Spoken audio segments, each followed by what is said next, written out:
Why'd you put me on blast like that? Listen, I thought this was free range because you put me on blast, so I'm just speaking truth, right? And if she has the courage, and she's the youngest person in this room, and you had the mic.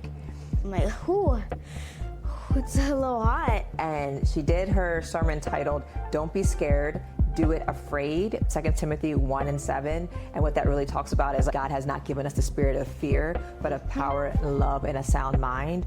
If God hasn't given you the spirit of fear, who has? We have people all around the country that are gassing you up, but there's also part of you that's like, how can I still remain humble? 7th grade girls were cheering me on, and they were like, go Emma, go, when I went on the stage. So there's something to be said about when you're fully seen and people cheer for you, that you're like, oh, I belong here. Can I get an autographed copy of that from Emma? Because it is an amazing picture. I can actually do that. Oh, you can do that because... I have my own autograph. Oh, wait, the girl, she says now she's a professional speaker. She also has an autograph she's been working on since probably 5. I don't want your worth to be attached to how many likes, how many shares. That has to come from the inside first, right? Yes. I just gave her a compliment and she's tossing her hair back. So this level of confidence that you have, Emma, I wonder if some people would think that girl is full of herself. Sometimes I am. Wait, she said sometimes I am. Welcome to Living in 3D Power. Discover your truth, discern your path, determine your power. I'm Dr. Amber Sessoms, and together, let's unlock our power, build authentic connections, and foster collective liberation. Hey y'all, welcome back to Living in 3D Power. This is episode 19, and before we dive in, do me a favor. Hit that subscribe button on YouTube, follow the show wherever you listen, and if this message resonates, share it with someone who needs a little courage. So let's dive in. This week, we're talking about something tender, something that keeps so many of us from dreaming, from showing up fully, from stepping into our next brave thing, and that is fear. Not the fear we name and abstract, but the fear that settles into our chest, the fear of being seen too much or not at all, the fear that whispers, who do you think you are? What if you fail? Out loud. Last week, though, I watched my 10-year-old daughter, Emma, walk through that kind of fear. She stood on the main stage at Millsville University's Ware Center, delivering the keynote alongside me at the Teenage Girls Empowerment Summit, speaking in front of over 200 7th grade girls from the school district of Lancaster. She was the youngest person by far in the room, but she had the mic, y'all. And what helped her speak wasn't perfection. It was the sound of strangers, girls who looked like her, cheering her on before she even said a single word. And that moment reminded me that sometimes what releases us isn't the plan. It's not having the words right. It's being believed in. It's being seen. It's being cheered for anyway. And Minister Vondell Hammond, the summit's founder, said it best in her Emma-inspired sermon yesterday, as she titled, Don't Be Scared, Do It Afraid. And she said, I hope she knows she didn't just inspire the girls, she inspired all of us. So this episode is about that moment, the moment of being called on, the power of community, the power of doing the hard thing with butterflies in your heart and joy in your spirit. Let's get into it. It's me, it's me, it's me. It's me, it's me, it's me.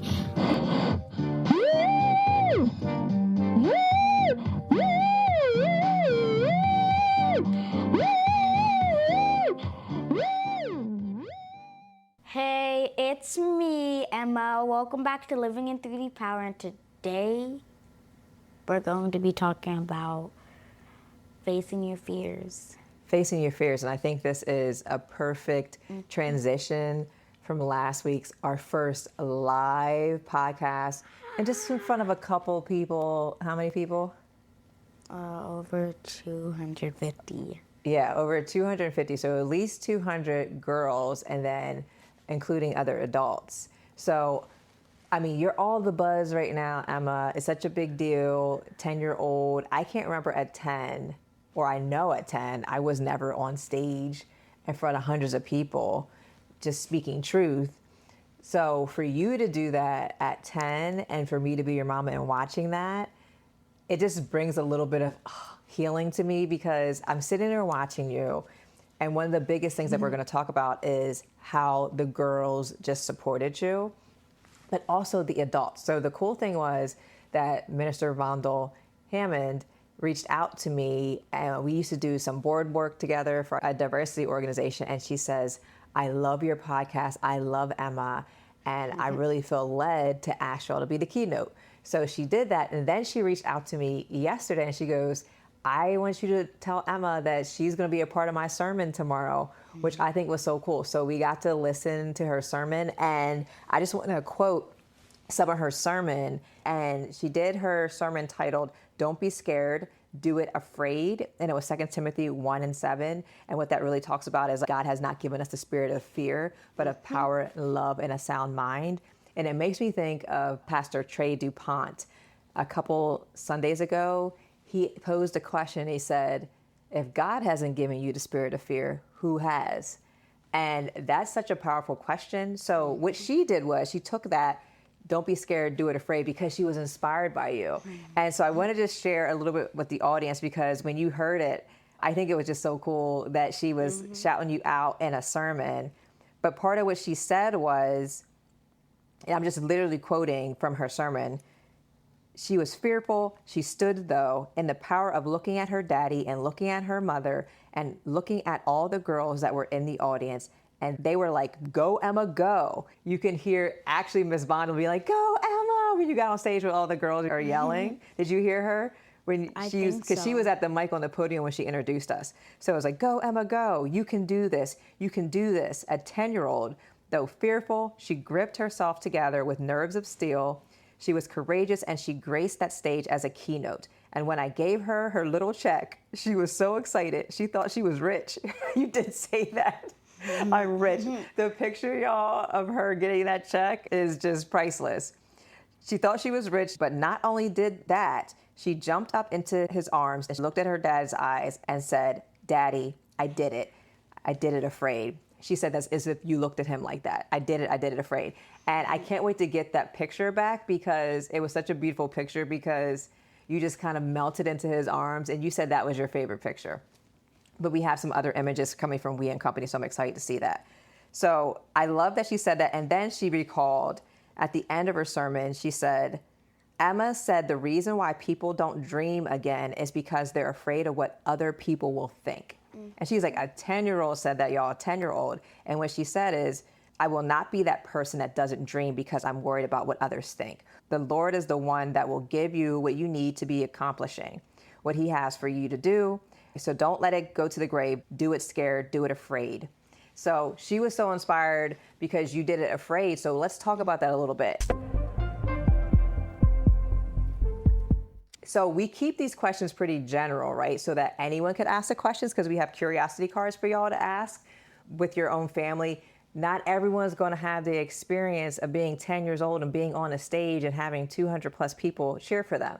So the more general question that we would ask if you were at home with your child or a loved one, you could say, can you remember a time someone cheered for you?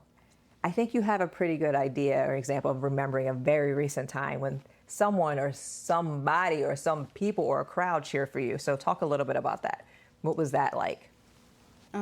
It was our live podcast. The 8th grade girls. 7th grade. 7th grade girls were cheering me on, and they were like, go Emma, go, when I went on the stage. And then when I got off, they were like, good job, and all of that, and it made me feel happy. Yeah, it made you happy. Did you feel that way when you got on the stage? You remember? So there's a picture, Miss Vondel even was preaching about it. She said, you can look back on the video. So when I did the kind of behind the scenes footage, and you open the doors to the theater, and you look back at me like, oh my gosh, that's a big stage, and there's, it's going to be filled with people. So she was recalling that. So when you went in there, can you think about what it felt like when you went in there initially? So think about like in phases. When I first told you about it, to seeing the stage, to when she was announcing us and we were going on stage, to when you finally kind of could breathe and feel comfortable. Can you go through those stages with us? So the first stage, I was like mixed feelings. Like I was kind of happy and most of it was nervous. But then the second stage, I was like, okay. I was like, it was half and half. Yeah. And then like when I got on the stage, I felt better because people were cheering me on. And I think that's the part for me as your mother that was so moving for me, because I'm looking at you at 10 and thinking about my experience at 10. You know, I wasn't going on stages, and a lot of people don't have that experience. But it wasn't the point of being on a stage in front of all those people. It was the point that you had girls that looked like you, that were rooting for you.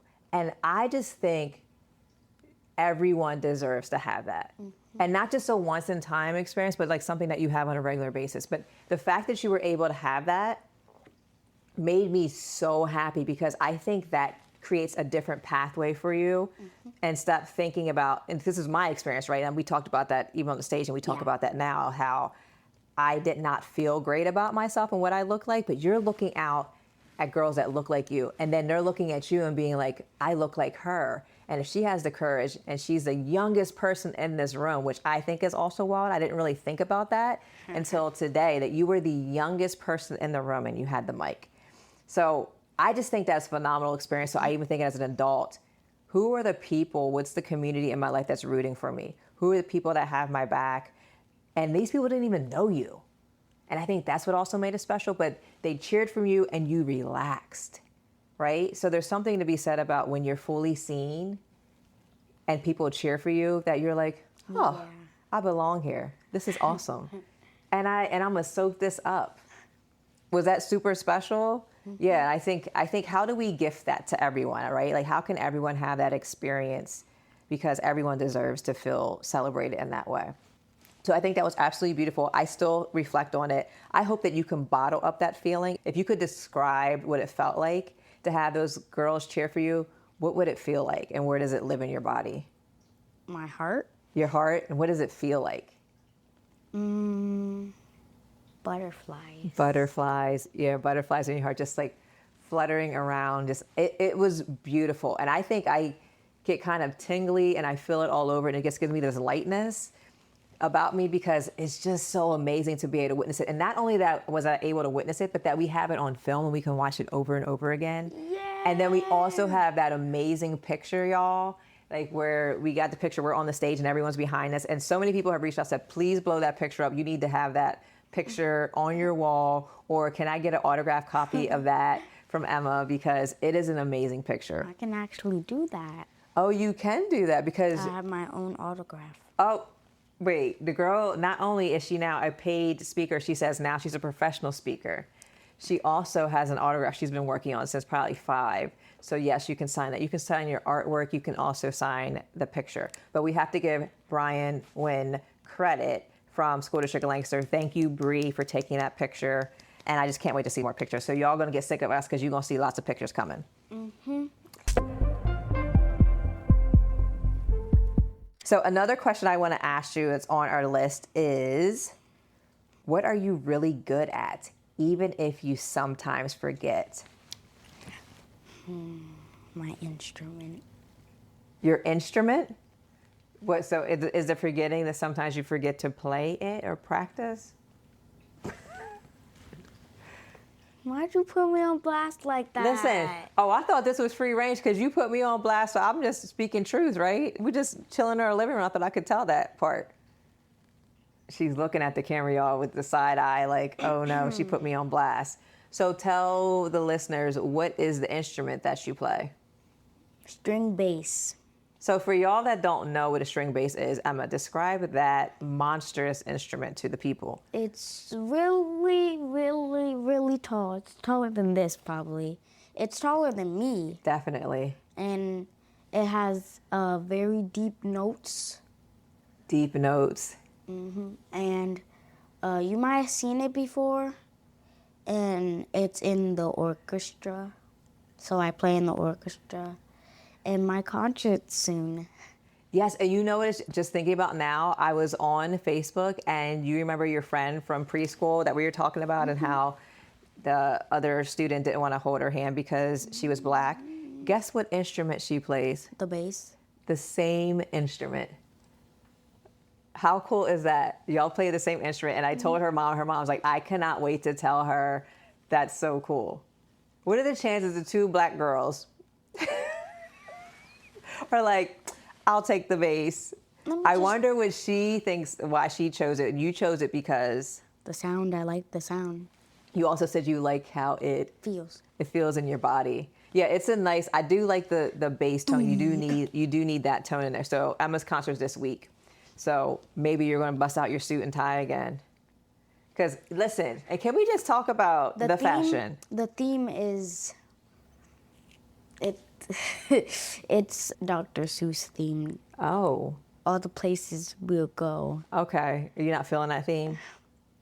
Why not? Because I don't have any Dr. Seuss theme. The only thing I have is like a red and white shirt that has like a little flower on the side. So you're supposed to wear something Dr. Seuss like? Yeah. Oh, okay. Well, you do you. If you can't find anything, you can always make it work. Emma's face, y'all. I was hoping it could be like a black dandy theme, like the Met Gala. Because we definitely, your school's like, yeah, they're not ready for that. But you definitely, we definitely did that on last Monday. We did some black dandy. So Emma was all about, I want to wear a suit and tie. And I'm like, what in the world? Aunt Dana came through finding you a suit and tie. It was super cute. And well, the suit, you already had the tie and the button up. And I tried it and I was like, I don't think tie is my thing. Suits though, all day. I love a good suit. So we had our suits, but I did wear my Chucks like you. So we were kind of matching with the Chucks. But I love that. But so I love that you said you're really good at even sometimes when you forget. And what I'm thinking about in this moment is, remember the one time you asked me something about like, what makes you come alive? What do you love doing? Mm-hmm. And as I was talking through it, I was like, oh my gosh, it's when I'm talking to people. Mm-hmm. Like, I love that. And I see that naturally in you too. Like, even though you had to work through your nerves, it's there. But I also remember talking to my therapist about this because I said, it's really weird for me when people, I know how people were like, oh my gosh, you were so amazing. I don't think it was weird to you at all. You were like, yes, thank you. I know. Tossed my hair. I know. But for me, it's super weird to hear that because, and this is what I'm recalling in this moment, watching you on the stage and having those girls cheer you on. I have this same experience when I'm presenting, I'm doing keynotes, but it's weird to me to have people be like, you're amazing. And I'm like, oh, not that I don't know it or believe it. It's just really odd for me. And when I process it, you know what came up? It was, I'm just not used to being seen so fully. You know what that means? Like someone just honoring me just for who I am and just appreciating who I am. Because of where we live and because of the work that I do, the spaces that I'm in, it's unusual to have a Black woman in some of these spaces saying really hard truths to people. So I'll be in spaces and people will intentionally not call me Dr. Sessoms. They'll call me Ms. And they'll call all the men in the room or other people in the room Doctor. And I will put a stop to that. So those are those subtle ways that people show me you don't belong here. So when I'm on the stage, right, when I'm on the stage, I don't feel that. But to see you embody that and take that on showed me, girl, you better sit and own that. And you know you're good at this thing, so just rock it and be good at it. Let's hope when I go to college, no one calls me Miss Sessoms. I hate when people do that. Who calling you Miss Sessoms now? You a whole kid. No one. I just don't like when people say that. You don't like that? Miss Sessoms, sit down. Oh, they say they might. Not in school. They just say, Emma, sit down. Oh, yeah. But, yeah, that's usually a very common thing, formal language. I noticed when I was still in the schools, they wouldn't say Ms. or either kids. They would just call me Sessoms, and I don't like that. I'm not a fan of that. Why not? I just think I'm still like an old school millennial where I'm like, I think that's inappropriate. Call me by my full title. Put some respect on my name. Okay. Amber Michelle Sessoms. You could put doctor in front of that. There's something about me that's like, if you're younger than me, don't be calling me by my first name. We're not cool like that. We're cool, but there got to be like some kind of amount of respect for your elders. Dr. Amber. So they'd be like, Ms. Some people just say Ms. You ever heard people say that? They'll just say Ms. And I'm like, I don't like that. That's like people when they say happy birthday, but they'll text and just be HBD. And I'll never forget someone text someone HBD and they're like, put some respect on it and spell it out. It's kind of the same thing to me. Who types HBD? A lot of people. Happy birthday. Not. They don't type it up. Maybe that's like us old heads that what we're doing. I doubt it. Prove me right. We right. don't. Your alpha generation doesn't. Yes. Okay, fine. Well, you know what? I think our generation and Gen Z definitely do the HBD thing because I don't know, we're lazy. I don't know what it is. But put some respect on it and say it all. We have our own thing. Your own what? Like, to shorten it out. What are you shorting out to? Well, not happy birthday. Just others saying that you shorten things out. Yeah, so HBD is one of those things. And you acting like you're out here with a whole cell phone and like you know all the texting lingo. You're not even in that realm yet, so we can still be 10 and still just be 10 and not worry about what the hashtags and all the things are because we're not there yet. We got plenty of time. Hashtags is like hashtag HBD. See, I love that you aren't familiar with this stuff yet because you don't have a cell phone yet. So I love that. I don't want a cell phone. Y'all heard it. Yet. Oh, she had to put the yet in there. We're going to hold off as long as we can. So let's see here. We have another question. When someone says they believe in you, how does that change how you feel? I don't know. Maybe, like, it makes me feel more confident in myself. And you know what the key is, but you just said more confident. Because as you were sitting there and you're like, I don't know. I'm like, oh, she's just confident. She believes in herself. That's why I feel like it doesn't change how you feel. It just makes you feel more of that thing. And I think that is powerful because if you were to ask me that when someone says they believe in you or they do something to show you they believe in you. So for example, one of the people that sponsored the summit, she subscribed to my Substack. So for y'all who don't know, and I'll put the link in the bio, the link's already in there, every podcast, but you can watch our podcast if you subscribe to our Substack, livingin3dpower.substack.com. You will get 2 weekly emails. You'll get one on Wednesdays with the podcast, so you'll get first dibs on the live recording. And you also get a newsletter every weekend where I just do reflections about the week and the unfolding of the podcast. So I went on yesterday to do my newsletter, and I get a notice that this sponsor sponsored me for my subscription, was my first paid subscriber. So when I think about that question, what happens or how's it change how you feel when someone believes in you? That to me is a very adult way to believe in someone. Like how you got that check for speaking, that's how I felt because she is also the one I shouted out in the podcast when I said I came to her like a couple years ago. And I was just on a fluke and I was like, I love to do a women's summit. And by the next day, she emailed me, I have a space, let's go, let's do this. And I was like, oh my gosh. And then I pulled back, I got nervous. But I have to start leaning into that thing. Look, Emma, you're shaking your head. Why are you shaking your head? Because you should do what you want to do. But you know what? And then remember the question you asked me was something about what's the voice in your head? And it's who do you think you are? And I think tying that in with who do you think you are, but also tying in with the doubt when I feel like I'm going to do the thing and maybe people don't respond well.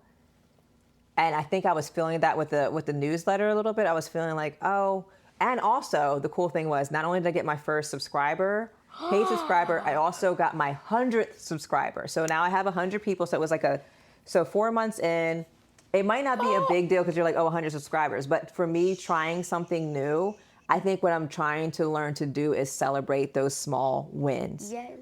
And that gives me a little dose of, okay, Amber, you can do that thing, like one step in front of the other. It doesn't have to be this big elaborate thing when you start out, just start small. It doesn't have to be, I'm on stage for my first time ever talking in front of 200 something people and getting my first check. It could be something small. So for me, that showed me that she believed in me. And what shifted in me was this urgency to keep producing my workbooks and, you know, really put myself out there and start creating again. Sometimes you need that permission and invitation. So that was cool. Where are we with our questions here? The last one. We are on the last one. Okay, last question is, what's one brave thing you want to try next? Baking. Baking? Why is baking brave? I'm 10. So what makes baking brave at 10? The stove. You're scared of the stove? I don't like that the heat. The heat, it can get on you. Yes. I'm like, whew, it's a little hot. So there's also a little bit of like baking, yes, like you're 10. And I can't remember how old I was when I started cooking, but you know, a couple of weeks ago, you're like, can I make my own eggs? And we have a gas stove, y'all. So I didn't grow up with a gas stove. I grew up with an electric stove. And it wasn't until I got my first apartment with Aunt Dana that we had a gas stove. And she had always grown up with gas. And I remember Graham being like, oh my gosh, gas, it's so dangerous. My mom and Daddy Brown had a gas stove though. But it did make me nervous because I'm like, okay, don't turn it up too high. But I was right there. And you did an awesome job making your eggs. So you actually have some natural talent with cooking. But baking, look, see? Y'all, if you're watching the video, I just gave her a compliment. And she's tossing her hair back. This is also the model for me in the mirror for me, because sometimes, and I think I talked about this a couple weeks ago, when you get a compliment, you'll deflect. Do you ever feel like if someone gives you a compliment, you have to give them a compliment back? Like it's just a natural thing? Like, oh, this says something nice about me, I have to say something nice about them? Yeah, I'm like, they say, oh, your hair is so nice. I'm like, oh, your eyes are so nice. You're trying to find, you're scanning them real quick. What can I say nice about them? Like, and part of me think that is manners. It's a cultural thing, but part of me also thinks it's deflection. It's not just taking, just how you were like tossing your hair back. It's just sitting and being like, thank you. What would it feel like to honor that and say thank you and not have to give a compliment back? Because sometimes what I think, and I know people do, is they'll give you a compliment so they get one back. And so it's not really a genuine compliment. Yes, it's true. I can own that. But like, you're just looking for something in return. And sometimes in relationships, we have transactional relationships where it's like, I give you something, you give me something back. Like And- chocolate. Like chocolate? That's the first thing you thought of is chocolate? So why can't I just say, oh, I love your hair, and it just be that? Is it so wrong to be like, thank you? Thank you. I know my hair's so beautiful. And also, is it wrong to say, I know my hair is beautiful? So this level of confidence that you have, Emma, I wonder if some people would think, that girl is full of herself. What would you say to that? Sometimes I am. Wait, she said, sometimes I am. So give me an example of that. And how does that work out when you're full of yourself? Math. Math, okay. Ooh, I'm gonna ace this. I'm like, okay, this is easy. And then I come back and I get like 2 wrong. Okay, so you think you're overly confident. So that seems like it might be some positive affirmation, positive self-talk, like I'm gonna do well on this. But then also, I think the cockiness or the full of myself could be in, I'm gonna ace this is so easy, and you didn't put in the work. I put in the work. So there's a difference though. If you're putting in the work and you're like, I worked hard studying for this test, I know I'm gonna do well, is very different than, I don't need to study for this, I got this is so easy, it's so beneath me. You see the difference? It's very different. Like, you prepared for something, and you can honor that if you worked hard for that and you still got 2 wrong or however many wrong, I still tried really, really hard, and I can be proud of myself for trying hard and preparing. So in everything in life, we have to prepare. And then the opposite is like, well, I can just do this with my eyes closed, it's so easy. That is bothersome. I don't necessarily like that. Oh, I heard that in a movie once. What happened in the movie though? Because I know there was a point to that with someone being that full of themselves.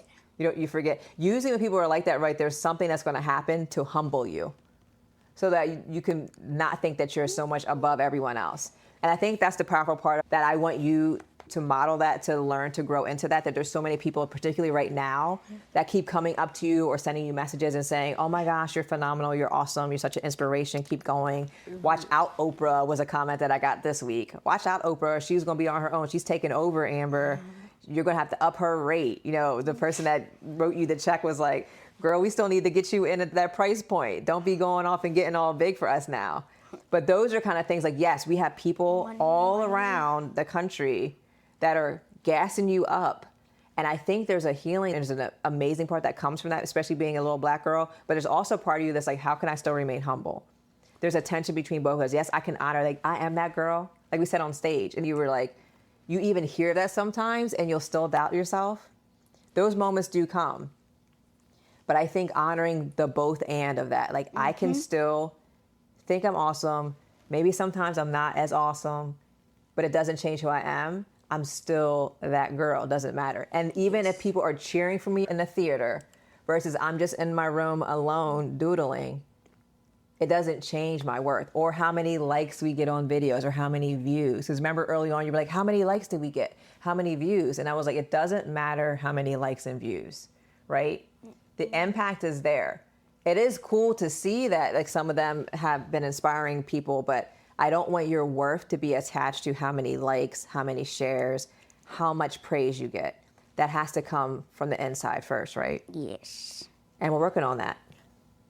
So that's that for today, y'all. Chicken nugget wisdom. She just said chicken nugget wisdom. What's your chicken nugget wisdom for today? Don't be afraid, just do it. Do what you want to do and be yourself. I think that is your takeaway from now on. So do what you want to do and be yourself and love yourself. Yes. All right, y'all. See you next week. Bye. This is like your signature end move. She's doing like a, I don't even know what that is. Like, it's not a herky, it's a spread eagle. Y'all can tell I used to be a cheerleader. I had to take it back. Spread eagle. See ya. Okay, so there's something sacred about hearing a child speak with truth that hits you in your chest. And that's exactly what Emma did this week. She said when she first heard she'd be on stage, her feelings were mixed, right? Mostly nervous. But the moment she heard the girls cheering, she said, it gave me butterflies in my heart. That one line, it stopped me in my tracks because it reminded me that courage doesn't mean the fear is gone. It means the love is louder. And Emma reminded us that sometimes confidence grows when someone sees something in us before we do. She reminded me that being seen, really seen, makes space for us to rise. And she reminded us that courage is often a community project. Do what you want to do. Be yourself. That's her signature mantra now, her chicken nugget wisdom. So this week, Emma didn't just speak at a summit. She lived out everything this podcast is about. She showed us what it means to be vulnerable, to be affirmed, and to rise to the moment, even afraid. So if you're sitting with a dream or a decision that scares you, I hope Emma's story gives you permission to move and do it anyway. Now, here's your invitation for this week. 1, cheer someone on, even if they don't know you're watching. Be the one who says, I see you. 2, think about a time someone believed in you. Let that memory guide your next bold move. And 3, celebrate yourself. Seriously, don't wait for the big win. Honor the small, brave steps. They count too. And if fear shows up again, let it ride, but don't let it drive. Remind fear that it has no authority over you and your life and your purpose, and that it gets off at the next exit. And if this episode touched something in you, here's how you can support us in our work. Like, follow, and subscribe to Living in 3D Power on YouTube, Apple Podcasts, Spotify, wherever you listen. Leave a review. It helps more people find us. And join the community at livingin3dpower.substack.com. Until next time, keep discovering your truth, discerning your path, and determining your power.